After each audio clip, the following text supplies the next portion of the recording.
सभासद बंधू भगिनींनो, परिच्छेद.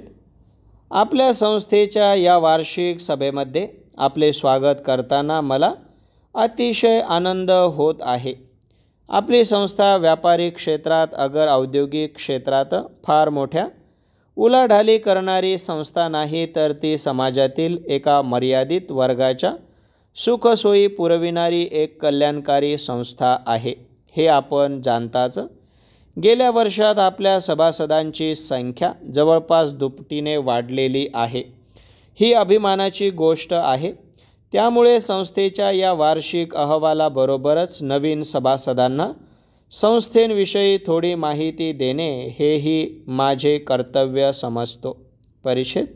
आपली ही वसाहत मुख्य शहरांपासून बऱ्याच लांब अंतरावर व गावाच्या बाहेर असल्यामुळे व या वसाहतीतील सर्वच रहिवासी नोकरी पेशातील असल्यामुळे त्यांना आपल्या दैनंदिन गरजांसाठी मुख्य शहरात जाणे बरेच गैरसोयीचे व त्रासाचे होते व तेवढा वेळही त्यांच्याजवळ नसतो.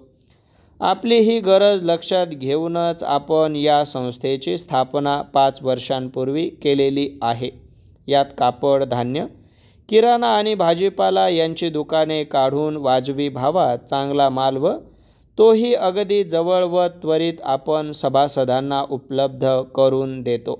आपल्या या संस्थेचे कार्य एवढ्यावरच मर्यादित नसून येथील मुलांसाठी एक पूर्व प्राथमिक व प्राथमिक शाळाही आपण उघडलेली आहे.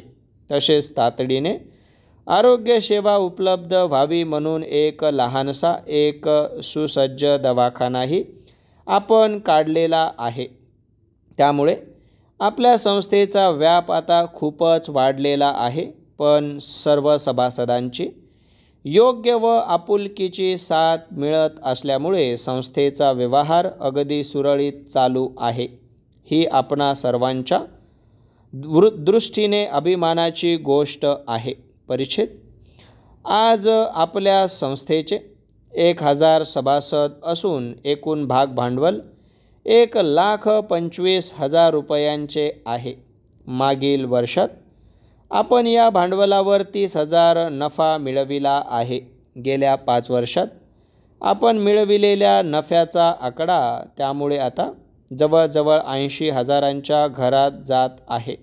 इतक्या मोठ्या केवळ नफ्याचे आपण काय करतो असा प्रश्न त्यामुळे साहजिकच निर्माण होतो, कारण आपले स्थायी भांडवलच इतके आहे की त्यावर आपल्या संस्थेचे सर्व आर्थिक व्यवहार सुरळीत चालत असतात. गेल्या 5 वर्षात झालेल्या नफ्यातून वसाहतीतील नागरिकांच्या सोयीसाठी एक सुसज्ज हॉस्पिटल आपण बांधलेले आहे. त्याचप्रमाणे मुलांना खेळण्यासाठी एक क्रीडांगणही तयार केलेले आहे. आपल्या वसाहतीत नेहमी साजरे होणारे स्वातंत्र्य दिन, प्रजासत्ताक दिन व इतर सांस्कृतिक कार्यक्रमासाठी आपण एक सभागृहही बांधलेले आहे. अर्थात नफ्यांच्या या भांडवलावर आपण बँकेकडून कर्ज घेऊनच ही सर्व कामे केलेली आहेत व बँकेच्या या कर्जाची परतफेड आपण केवळ 5 वर्षातच करणार आहोत. ही कर्जफेड झाल्यानंतर आपल्या संस्थेचे क्षेत्र अधिकच व्यापक आणि उपयुक्त करण्याचा आपण विचार करणार आहोत.